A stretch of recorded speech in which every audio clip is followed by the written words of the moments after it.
کل جو ہدانہ پہ اعتراض و جوابات تھے وہ ہم نے آپ کو منتقل کر دیے، اب آپ اسے یاد کریں اور اسے محفوظ کریں۔ اب یہاں فرماتے وہ ہاؤنا ان نوزر الی انہ منصوب الی اللہ تعالی ینبغی یراد بہ الاول۔ اصل میں بات چل رہی ہے ہدانہ پہ، تو کہا یہاں پر کون سا مراد لیں گے؟ ہدایت کے جو دو معنی بتائے گئے ہیں، ایصال الی المطلوب اور اراۃ الطریق، تو یہاں پر کیا ہے؟ تو کہا کہ یہاں اس عبارت میں، یعنی جو ماتن کی عبارت ہے، اس عبارت میں اگر نظر کیا جائے، یعنی رعایت کی جائے اس بات کی طرف کہ وہ منسوب ہے، یعنی ہدایت منسوب ہے اللہ کی طرف، تو مناسب ہے کہ اس سے مراد پہلا معنی لو، تو پہلا معنی لیا جائے۔ اور پہلا معنی کون ہے؟ ایصال الی المطلوب۔ وَإِن نَظَرَ یا ان نُظِرَ إِلَىٰ أَنَّهُ عُدَّ بِوَاسِطَةِ إِلَىٰ يَنبَغِي أَن يُرَادَ بِهِ ثَانٍ، اور اگر دیکھ لیا جائے اس بات کی طرف کہ وہ الا کے واسطے سے متعدی ہے۔ کس کے واسطے سے؟ الا کے، یعنی متعدی بدو مفعول ہے، ہوتا ہے نا یہ ہدانہ، ہدایت۔ تو ہدا کا لفظ جب متعدی دو مفعول ہوتا ہے تو دوسرے مفعول میں دو قاعدے جاری ہیں، یا تو کبھی بلا واسطہ ہوں گے یا الا لام کے واسطے کے ہوں گے۔ تو الا اور لام کے واسطے کے جب ہو تو وہاں کیا مراد لیتے ہیں؟ اراۃ الطریق، ٹھیک ہے۔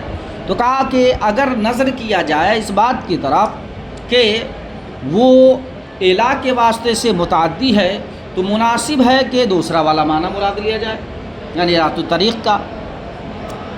فَأَمَّا إِن يُقَدِّرَ هَدَانَا رَسُولُهُ، تو اب یہاں پر یا تو مقدر مانیں گے ہدانہ کے بعد کہ رسولو ہے، یعنی کیوں؟ اس لیے کہ اراۃ الطریق جب آپ مراد لیں گے تو پھر ایسی صورت میں آپ کو ہدانہ کو منسوب کرنا پڑے گا کس کی طرف؟ یا تو نبی کی طرف، یا رسول کی طرف، یا قرآن کی طرف، یعنی خدا کے علاوہ، سمجھ گئے؟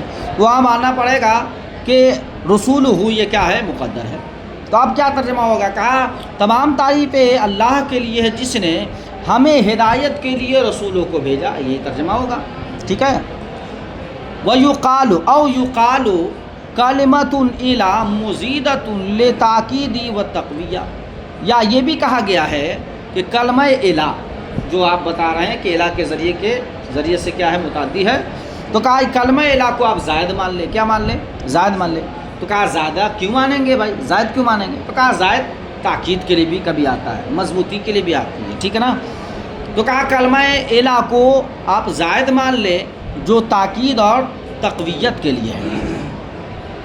آخر میں اتنے سوال جوابات ہو گئے کہ شارح ملا جیون فرماتے ہیں وَالْبِالْجُمْلَةِ لَا يَخْلُو هَذَا عَنْ تَحَمُّلٍ، کہ حاصل کلام یہ ہے کہ یہ عبارت تکلف سے اور اعتراض و جوابات سے خالی نہیں۔ حاصل کلام یہی نکلا کہ یہ جو الذی ہدانہ ہے، اس کا جو ہدانہ کا لفظ ہے، اس پر جو اعتراض و جوابات ہو رہے ہیں یہ تکلف سے خالی نہیں ہے۔ ایک مراد لیں گے تو دوسرا مشکل میں دوسرے سے اعتراض ہو جائے گا، اور دوسرا مراد لیں گے وہ معنی تو پہلے سے اعتراض ہو جائے گا، ٹھیک ہے نا۔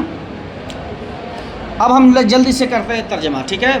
وہاں ہونا، اور اس عبارت میں ہونا سے مراد یہی ہے الحمدللہ الذی ہدانا، ٹھیک ہے۔ اس عبارت میں اگر نظر کیا جائے اس کی طرف، اس بات کی طرف کہ وہ منسوب ہے اللہ کی طرف، تو مناسب ہے کہ پہلا والا مراد لیا جائے، اور اگر نظر کرے اس بات کی طرف کہ وہ متعدی ہے الہ کے واسطے سے، تو مناسب ہے کہ دوسرا والا معنی مراد لیا جائے۔ فَإِمَّا أَن يُقَدَّرَ هَدَانَا رَسُولُهُ، تو اب اس وقت یہ مقدر ہوگا کیا؟ ہدانہ رسول، یعنی رسولہ مقدر ہوگا، یا یہ کہا جائے گا کہ کلمہ الہ جو ہے یہ زائد ہے اور یہ تاکید اور تقویت کے لیے ہے۔ حاصل کلام اللہ جیون فرماتے ہیں کہ یہ محل تکلف سے خالی نہیں ہے۔